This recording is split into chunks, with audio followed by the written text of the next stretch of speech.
semester is going to be quite the adventure. The spring semester will be quite the adventure, and so will the rest of the fall semester, because more and more people are going to get sick, more and more people are going to die.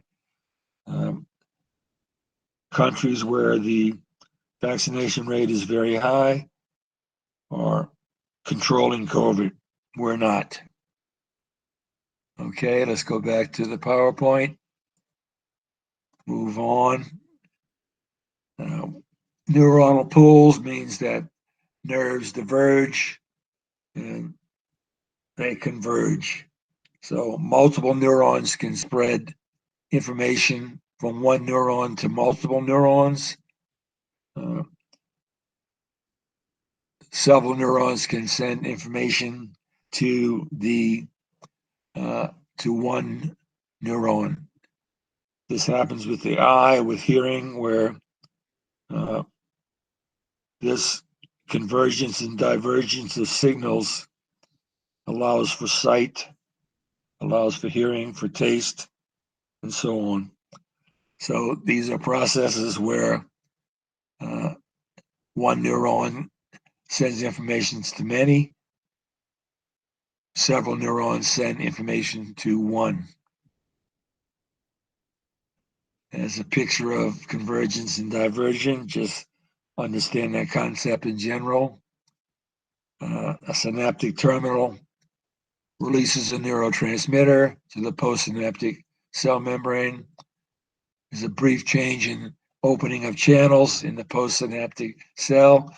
Many drugs affect the nervous system by stimulating neurotransmitter receptors and thus produce complex effects on perception, motor control, and emotions. I have high blood pressure. At this moment, I am taking a drug that is an angiotensin receptor blocker. That's influencing receptors. I'm taking a beta blocker, which is slowing down my heart by blocking the beta receptors in my heart. And I'm taking a diuretic, which makes me go to the bathroom all the time, so it reduces my fluid.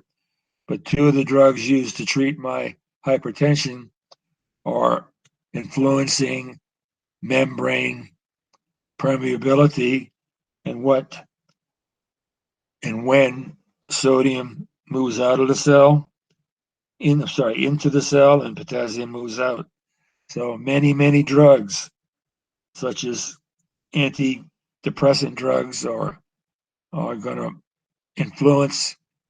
For instance, a lot of the drugs can make levels of serotonin higher in the synapse, and serotonin supposedly allows us to relax and stop being so depressed.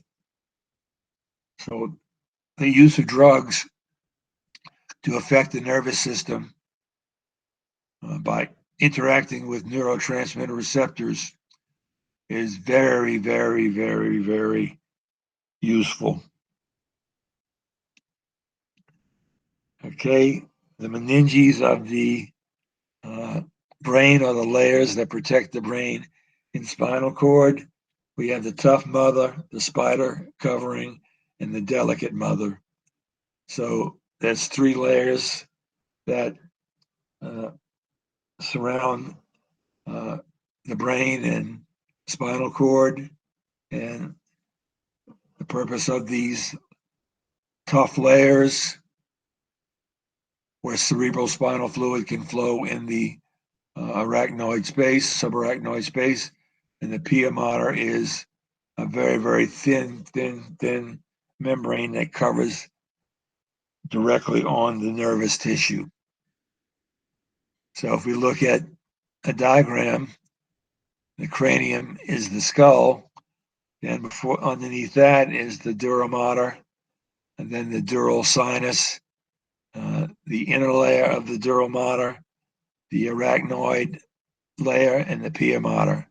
So the brain can be damaged by blows to the head.